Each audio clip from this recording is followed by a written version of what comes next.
कानपुर से भाजपा उम्मीदवार रमेश अवस्थी ने शनिवार को लाव लश्कर के साथ अपना नामांकन पत्र दाखिल किया। नामांकन दाखिल करने के लिए रमेश अवस्थी ने जुलूस निकाला और शक्ति प्रदर्शन कर उन बातों को विराम देने की कोशिश की जो कि उनको लेकर की जा रही थी कि भाजपा द्वारा उनको कानपुर से प्रत्याशी बनाए जाने पर भाजपा कार्यकर्ता नाराज चल रहे हैं। भाजपा उम्मीदवार रमेश अवस्थी ने उन सवालों पर विराम लगाते हुए कहा कि शहर में उनको लेकर अंदर खाने में सब कुछ ठीक चल रहा है। उप मुख्यमंत्री कह के गए कि जमानत जब्त कराएंगे इंडिया गठबंधन की क्या कह। देखिए, ऐसा उप मुख्यमंत्री ने वो पूरे प्रदेश का दौरा कर रहा है। पूरे प्रदेश में जो माहौल दिख रहा है, माहौल के आधार पे विपक्ष का नया हो गया और इसलिए उस आधार पर उन्होंने कहा। और आज जब वो आए हैं, जो जिस उत्साह के साथ कार्यकर्ताओं ने उनका स्वागत किया और भारी भीड़ थी, वो माहौल के देखते हुए उन्होंने कहा कि जो विपक्षी है हमारे प्रत्याशी, उसकी जमानत जब्त होगी और इसमें कोई संदेह नहीं। जिस तरह से चुनावी माहौल बन रहा है, माननीय मोदी जी की जो योजनाएं हैं जन जन तक पहुंच रही हैं, उनके आधार पर हम लोग कह सकते हैं कि जमानत जब्त होनी तय है। अभी इंडिया गठबंधन के प्रत्याशी ने कहा कि पहले अपना घर देखिए, क्योंकि प्रधानमंत्री को आपकी पार्टी के शीर्ष नेतृत्व के नेता हैं, उनका नाम है प्रकाश शर्मा। उन्होंने प्रधानमंत्री को पत्र लिखा कि प्रत्याशी पे गंभीरता से देखा जाए कि कार्यकर्ता नाराज है, ऐसा उन्होंने पत्र। देखिए सर, क्या लिखा मुझे नहीं पता। प्रकाश शर्मा जी हमारे बड़े आदरणीय नेता है और जब मुझे जब टिकट मिला और प्रत्याशी बन के जब मैं कानपुर आया तो मैंने उनको फोन किया और उन्होंने मुझे बधाई दी और उन्होंने कहा कि हम आपके साथ हैं। हालांकि वो दिन वो बाहर थे, मैंने कहा कि मैं घर पे आ रहा हूँ, तो उन्होंने कहा मैं बाहर हूँ, जल्दी आप से मुलाकात करूँ। उन्होंने मुझे बधाई दी। उसके बाद उन्होंने क्यों पत्र लिखा क्यों, ये मैं नहीं कह सकता। और रही बात घर की बात, तो पहले वो घर संभाले ना। आप लोग देख रहे हैं ना कि कांग्रेस के कितने बड़े बड़े नेता जो आधार हुआ करते थे पार्टी का, वो सब छोड़ के भारतीय जनता पार्टी में आ गए और कुछ जो रह गए हैं वो आप देख लीजिए, विदिन चुनाव से पहले वो सब आ जाएंगे। तो उनके घर में क्या रह गया जो हमारे घर की बात कर रहे हैं? तो ये सब बकवास जो जनता ने समझ लिया है कि ये गठबंधन नहीं है, टोटल ठगबंधन है। वो पूरा एक्सपोज हो चुके हैं और वो जान रहे हैं कि हमारी हार निश्चित है। वो अपनी हार को तय मान चुके हैं, इसलिए ये फ्रस्ट्रेशन की बातें कर रहे हैं। आखिरी सवाल सर, आप क्या मानते हैं कि जिस तरह से कले सामने आई, जिसे कहा उन्होंने, इससे नुकसान तो नहीं होगा भाजपा का? क्योंकि 91 से 98 तक भाजपा का कब्जा रहा, ये परंपरागत सीट है। ये बताइए, आप ऐसी बात कर रहे हैं कि नुकसान पार्टी में, उनके सब पार्टी के अजय कपूर बड़े नेता थे कांग्रेस के, वो स्तंभ थे कानपुर में, भारतीय जनता पार्टी में आ गए। तमाम लोग और उनके पार्टी के तमाम लोग भारतीय जनता पार्टी की सदस्यता ग्रहण कर रहे हैं। हमारे यहाँ किसी व्यक्ति ने, हमारे किसी वरिष्ठ नेता ने गैर पत्र लिख दिया, अरे भाई उन्होंने मुझे आशीर्वाद दिया, ये मैं जानता हूँ ना, उन्होंने मुझे आशीर्वाद दिया। हमारे आदरणीय नेता हैं।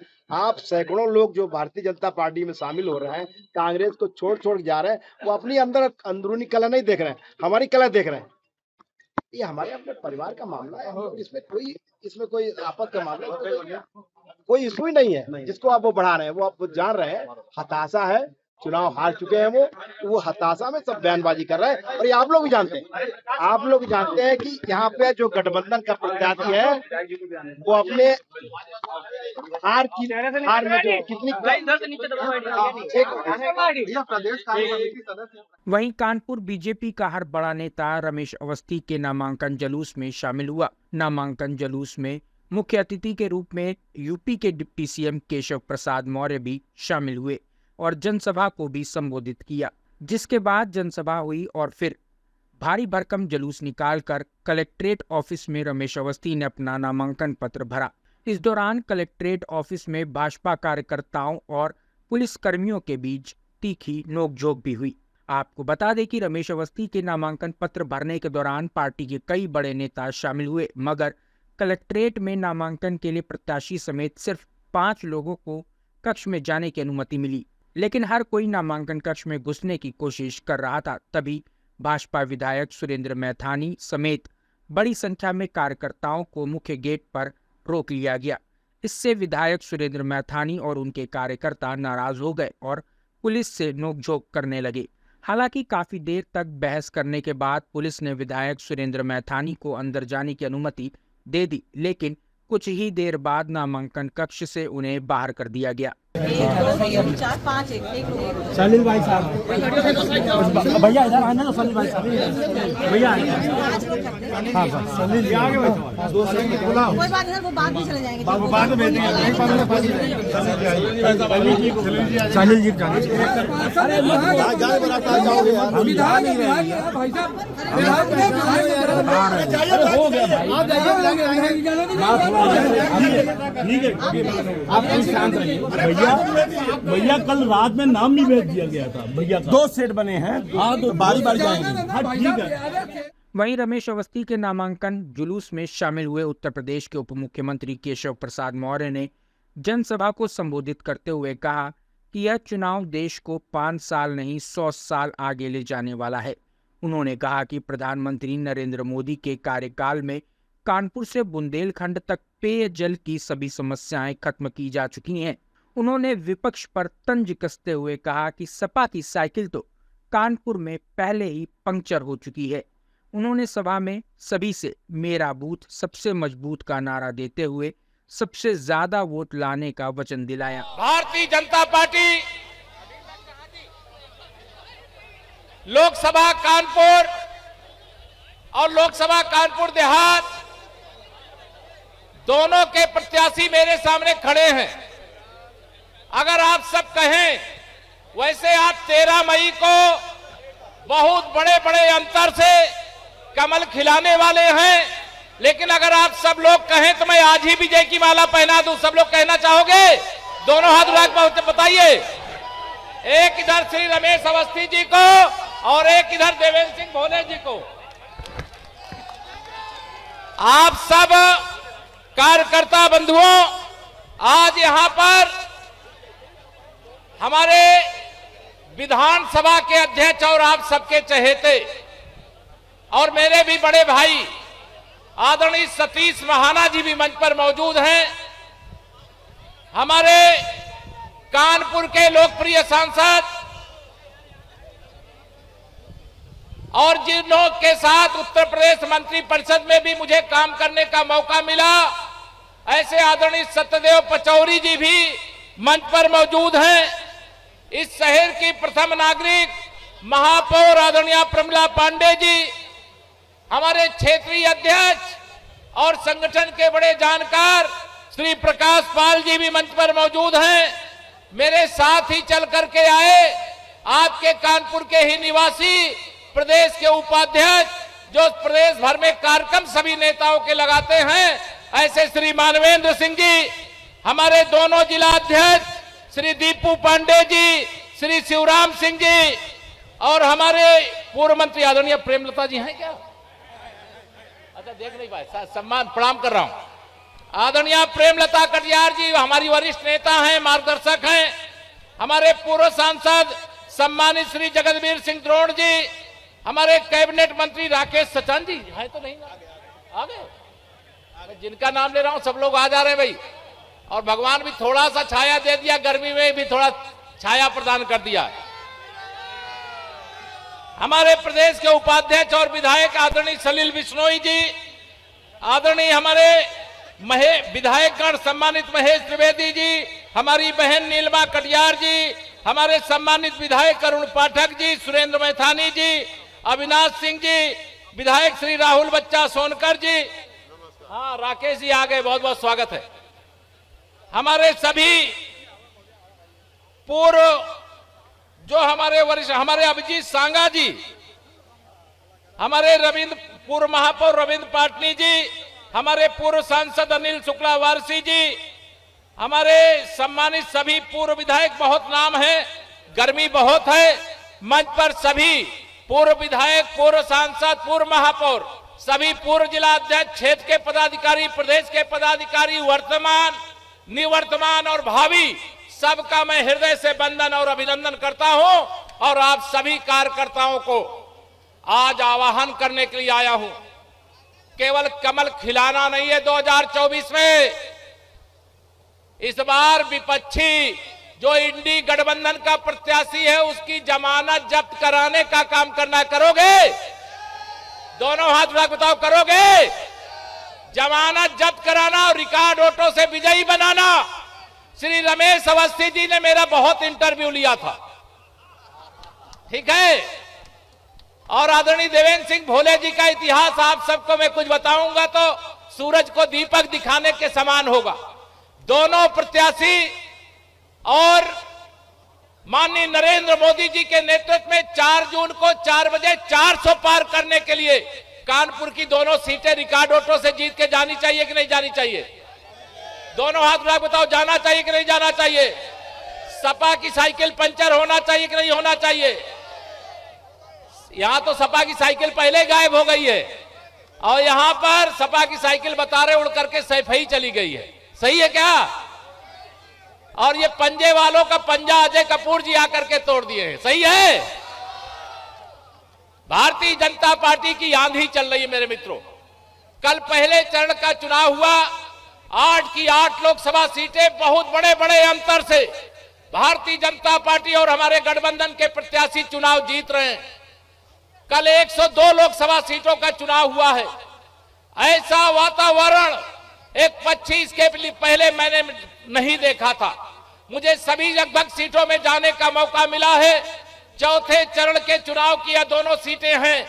आप सभी कार्यकर्ताओं से यह कहना चाहता हूं, यह चुनाव मेरे मित्रों देश को 5 साल आगे ले जाने का नहीं है, देश को 100 साल आगे ले जाने का चुनाव है। कानपुर को जो पूरब का मैनचेस्टर है, जिसका बहुत विकास हमारे आदरणीय सत्यदेव पचौरी जी और देवेंद्र सिंह भोले जी ने किया था, भविष्य में आपको इस विकास को और 4 चांद लगाने का काम करना है। उत्तर प्रदेश के खजाने से चाहे देश के खजाने से आदरणीय महाना जी सहित हमारे जो सम्मानित विधायक, हमारी मंत्री आदरणीय प्रतिमा शुक्ला जी भी बैठी हैं, वह सब जितना भी पैसा चाहते हैं वह ले आते हैं। मैं पहले सुना करता था कानपुर से लेकर के बुंदेलखंड तक, बताओ पानी की समस्या थी कि नहीं थी? दोनों हाथ उठा बताओ, थी कि नहीं थी? आज यह समस्या है क्या? माननीय नरेंद्र मोदी जी की सरकार आई, हर घर तक नल से जल, चाहे कानपुर शहर हो, चाहे बुंदेलखंड हो, चाहे उत्तर प्रदेश हो, चाहे हिंदुस्तान का कोई भी गांव हो, कोई शहर हो, हर घर तक नल से जल पहुंचाने का काम किया जा रहा है। आज महिला सशक्तिकरण का ऐतिहासिक काम हो रहा है। कानून व्यवस्था चुस्त और दुरुस्त है। विरोधियों के हौसले पस्त हैं, क्योंकि माननीय नरेंद्र मोदी जी ने कहा 10 साल तो टेलर है, असली पिक्चर तो 4 जून को 4 बजे 400 पार करने के बाद दिखाना शुरू किया जाएगा। बहुत भ्रष्टाचार किया है जिन लोगों ने, उन भ्रष्टाचारियों को सबक सिखाने का काम किया जाएगा। उत्तर प्रदेश की हम 80 की 80 सीटें जीत रहे हैं मित्रों। 370 से अधिक कमल खिलाना है और सौभाग्य से आप कानपुर वालों को तो अवसर दोनों तरफ कमल ही खिलाने को मिला है। और यह अवसर बार बार नहीं आता जब एक पीढ़ी के लिए नहीं 10 पीढ़ी के लिए चुनाव हो, जिनके उज्जवल भविष्य की नींव डालने का मौका हो, जब जम्मू कश्मीर से 370 की दीवार ढह गई हो, जब अयोध्या में रामलला का भव्य मंदिर बन गया हो। मेरे राम भक्तों, जिन लोगों ने रामलला का निमंत्रण ठुकराया है, उनके प्रत्याशियों को, उन पार्टियों को ठुकराना चाहिए कि नहीं ठुकराना चाहिए? जोर से हाथ उठा बताओ, ठुकराना चाहिए कि नहीं ठुकराना चाहिए? अपील कर रहा हूं 13 तारीख को जिन्होंने भगवान श्री राम को काल्पनिक बताया, जिन्होंने राम भक्तों पर गोली चलवाया, वह इंडी गठबंधन 2017 में भी था, जब 2014 के लोकसभा चुनाव में हम 73 सीटें जीत सकते हैं, जब यूपी के मुख्यमंत्री श्री अखिलेश यादव थे। जब 2017 में सपा की भी सरकार रहते हुए 325 विधायक आप जिता सकते हो। और जब उस समय भी अखिलेश यादव जी मुख्यमंत्री थे, जब ये विपक्ष में गए 2019 में सपा बसपा सब ये गठबंधन कर लिए, तब भी आपने 51% वोट और 64 सांसद जिता सकते हो। 2022 में जब 400 पार का नारा श्री अखिलेश जी दे रहे थे, तब भी आप प्रचंड बहुमत की भाजपा की यूपी में सरकार बना करके दे सकते हो। यह सपा और कांग्रेस का गठबंधन या बहुजन समाज पार्टी इसको अब टिकना नहीं है। इसीलिए मैं नारा लगाता हूं, कांग्रेस मुक्त भारत देश, सपा बसपा मुक्त उत्तर प्रदेश। मातृशक्ति का सशक्तिकरण हमारी सरकार का संकल्प है। गरीबी के विरुद्ध जंग करते हुए 25 करोड़ लोगों को गरीबी रेखा के बाहर निकाल करके यह बता दिया कि भ्रष्टाचार करने वालों में और गरीबी के जीवन जीते हुए देश की बागडोर संभालने वाले जब सत्ता में होते हैं तो क्या फर्क होता है। मैं आप सब यहां पर आए हुए कार्यकर्ता, भीषण इस चिलचिलाती धूप में भी आप आए हो, निवेदन करूंगा, ऐसा कमल खिलाना कि आंधी तूफान हो, बरसात हो, गर्मी हो, लेकिन मतदान का प्रतिशत बहुत भारी होना चाहिए। करोगे? मेरा बूथ, मेरा बूथ, सब लोग बोलिए, मेरा बूथ, मेरा बूथ सबसे मजबूत। और मेरे प्रधानमंत्री जी ने क्या कहा है, आप सबको संदेश बता दो, बताओ, दोनों हाथ उठा के बताओ, बता दो। प्रधानमंत्री जी ने कहा है, मेरे कार्यकर्ताओं को मेरा प्रणाम कह देना और कहना कि हर बूथ पर 370 वोट जितना पिछली बार मिला था उसमें और बढ़ा दें। बताइए, जितने कार्यकर्ता यहां पर बैठे हैं जो अपने बूथ पर जितना पिछली बार मिला था उसमें 370 और वोट बढ़ा पाएंगे? जरा हाथ उठा करके बता दीजिए। सब लोग बढ़ा दोगे? अभिनंदन करता हूं, कार्यकर्ताओं प्रणाम करता हूं। और किसी का मन हो कि हमें 500 बढ़ाना है तो 500 साल बाद रामलला अपने मंदिर पर विराजमान हुए, अपने जन्म स्थान पर विराजमान हुए। जिनको 500 बढ़ाना वो 500 भी बढ़ा दीजिएगा। लेकिन प्रधानमंत्री जी का जो संदेश है वह संदेश लेकर के अगर आप अपने बूथ पर जाएंगे, सब लोग वोट देना चाहते हैं। मैं नारा लगाया करता था विधानसभा चुनाव में, 100 में 60 हमारा है, लेकिन लोकसभा चुनाव में नारा लगा रहा हूं, 100 में से 75% वोट हमारा है, 25% में बंटवारा है, बंटवारे में भी हमारा है, क्योंकि हमारी सरकार डबल इंजन की सरकार, देश में आदरणीय मोदी जी के नेतृत्व में, प्रदेश में आदरणीय योगी जी के नेतृत्व में सबका साथ सबका विकास किया है कि नहीं किया है? तो सबका वोट हमें मिलना चाहिए कि नहीं मिलना चाहिए? सबके पास वोट मांगने जाना चाहिए कि नहीं जाना चाहिए? आज से लेकर के 12 मई तक आप घर घर वोट मांगने के लिए जाइए, कमल का बटन दबाना है। मैं एक ही निवेदन किया करता हूं कि बाकी सब कुछ जाइए भूल, याद रखिए नरेंद्र मोदी और कमल का, और कमल का, और कमल का। बताइए, आप माननीय मोदी जी के नेतृत्व में देश आगे बढ़ा है कि नहीं बढ़ा?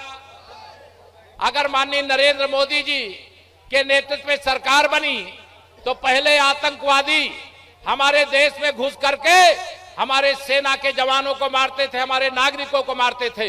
लेकिन आज भारत की सेना पाकिस्तान में घुस करके आतंकवादियों को पैदा करने वाली फैक्ट्री को तहस नहस करके उन आतंकवादियों को मारने का काम कर रही है।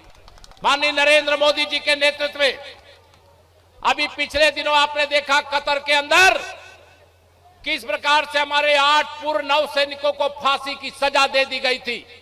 लेकिन 56 इंच के सीने वाले नरेंद्र मोदी जी ने अपने देश के पूर्व नौसैनिकों को फांसी के फंदे से उतार करके ला के दिखा दिया आज भारत की ताकत क्या है। संकल्प पत्र में वादा किया है, एक देश एक चुनाव, 2022 में विधानसभा चुनाव, 2024 में लोकसभा चुनाव, फिर 2027 में विधानसभा चुनाव, फिर 2029 में लोकसभा चुनाव। भारतीय जनता पार्टी ने वादा किया है, अब की बार 400 पार करिए, एक देश एक चुनाव करा करके देने का काम करेंगे। सामान्य नागरिक संहिता, ये भारतीय जनता पार्टी का देश से वादा था। आप अपना आशीर्वाद दे करके हमारे दोनों सांसदों को विजयी बना करके भेजिए। आप विश्वास रखना, हमारे देश के अंदर सबके लिए एक जैसा कानून होगा, किसी के लिए अलग, किसी के लिए अलग नहीं, सबके लिए एक जैसा कानून, सामान्य नागरिक संहिता लागू होगी। आजादी के बाद देश के सबसे बड़े संगठन सुरक्षा परिषद में भारत अस्थायी सदस्य बन सकता था। इसी कांग्रेस पार्टी ने 62,000 वर्ग किलोमीटर भूमि चीन को दे करके और संयुक्त राष्ट्र संघ की अस्थायी सदस्यता भी उसको सौंपने का काम किया। लेकिन जब आप मोदी जी के नेतृत्व में सरकार बनाए, गालवान की घाटी पर चीन के सैनिकों को भी भारत के सैनिकों ने पटक पटक करके मारने का काम किया और भारत का मान बढ़ाने का काम किया। आप सब लोगों को आज यहां ये कहना चाहता हूं, देश की सीमाएं सुरक्षित होनी चाहिए कि नहीं होनी चाहिए? दोनों हाथ उठाकर बताइए, देश की सीमाएं सुरक्षित होनी चाहिए कि नहीं होनी चाहिए? आतंकवादियों की फैक्ट्री अगर पाकिस्तान में चले तो उसे ध्वस्त करना चाहिए कि नहीं करना चाहिए? पाकिस्तान हो चाहे चीन हो, अगर आंख दिखावे तो उसको ईंट का जवाब पत्थर से देना चाहिए कि नहीं देना चाहिए? पाकिस्तान के कब्जे वाले कश्मीर में भी तिरंगा फहराना चाहिए कि नहीं फहराना चाहिए? यह सब करने के लिए 400 पार चाहिए। सामान्य नागरिक संहिता के लिए 400 पार चाहिए। गरीब को पीएम आवास, कानपुर हो चाहे पूरा उत्तर प्रदेश हो चाहे देश हो, गरीबों को आवास देना है तो हमें 400 पार चाहिए। तीसरी अर्थव्यवस्था बनाने के लिए हमें 400 पार चाहिए। कानपुर को पूरब का जो मैनचेस्टर है, इसको दिव्य और भव्य और विकसित बनाने के लिए हमें 400 पार चाहिए। उत्तर प्रदेश को विकास के एक नए कीर्तिमान की ओर ले जाने के लिए, इसे एक गुंडा प्रदेश से विकसित प्रदेश बनाने के लिए, विकसित भारत विकसित उत्तर प्रदेश के लिए हमें 400 पार चाहिए। हर घर नल से जल के लिए 400 पार चाहिए। हर खेत तक सिंचाई के पानी के लिए 400 पार चाहिए। और जो टुकड़े टुकड़े गैंग है, उससे भारत माता की जय बुलवाने के लिए भी 400 पार चाहिए। मैं आप सब कार्यकर्ता मित्रों से बहुत सारी बातें कह सकता हूं, मुझे एक कार्यक्रम में और भी जाना है, मैं बीच में फिर आप सबके बीच में आऊंगा।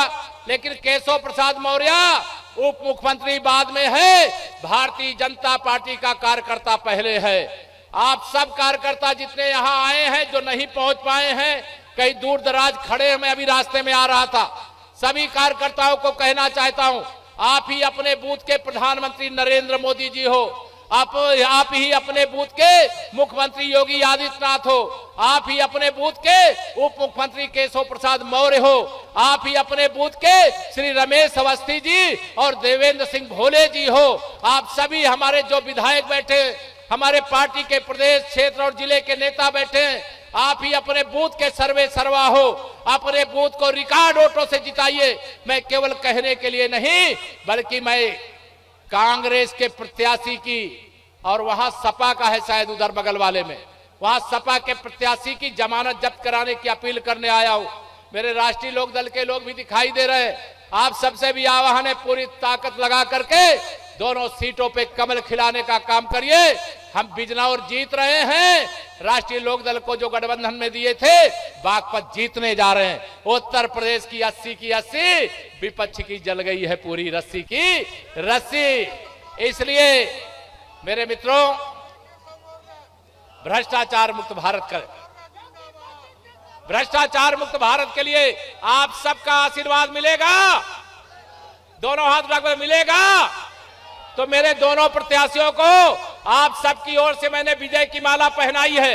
अपने स्थान पे खड़े होकर के हाथ उठा करके दोनों लोगों को अपना आशीर्वाद दीजिए। अपने स्थान पे खड़े होइए, सब लोग आशीर्वाद दीजिए और संकल्प लीजिए, जैसे राम का मंदिर बनाया वैसे राष्ट्र का मंदिर बनाएंगे, वैसे कानपुर को बनाएंगे, वैसे उत्तर प्रदेश को बनाएंगे।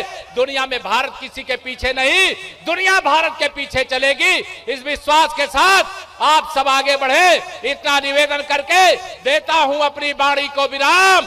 जरा दोनों हाथ उठा करके बोलिए, जय श्री राम, जय श्री राम, भारत माता की। माननीय नरेंद्र मोदी जिंदाबाद, मेरे कार्यकर्ता जिंदाबाद, मेरी माता बहनों जिंदाबाद।